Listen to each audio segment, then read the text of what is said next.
শুভ সকাল বন্ধুরা, দেখো বড়মশাই বাজার করেছে, কত বড় কচু নিয়ে এসেছে, দেখেছো? শুলা কচু। আর এখানে আছে দেখি কি, পালং শাক। এই দেখো বন্ধুরা, পালং শাক। আর এখানে আছে লঙ্কা।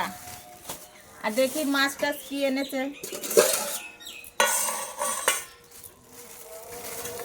মায়া মাছ দেখতে পাচ্ছ বন্ধুরা, মায়া মাছ।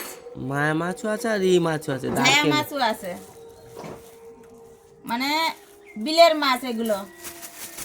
সেই জন্যই দুই রকম মিক্সড পুরো। আর এখানে দেখি কি আছে, ও এখানে আছে মাংস। তুমি বায়না করেছো নাকি দাদুর কাছে আবার? না দাদু এনেছে। এ বাবা, চলে যাচ্ছে আর একদিকে মাংস। তুমি কোনটা খাবে আর যা? এটা এটা কি এইগুলো খাবে? এটা তাহলে এটা তাই এই দুটোই তুমি খাবে? দেখেছো বন্ধুরা, এই দুটোই আমার নাতি ছেলে খাবে। এখানে আবার ঠ্যাং ও এই ঠ্যাংয়ের মধ্যে দেয় না, ও ঠ্যাংও আছে। এই দেখো ঠ্যাং, দেখতে পাচ্ছ বন্ধুরা, ঠ্যাং প্রত্যেক দিন লাগবে আমার নাতি ছেলের ঠ্যাং, পোলট্রির ঠ্যাং। বন্ধুরা ভিডিওটি যদি ভালো লাগে তাহলে একটা লাইক করো। টাটা।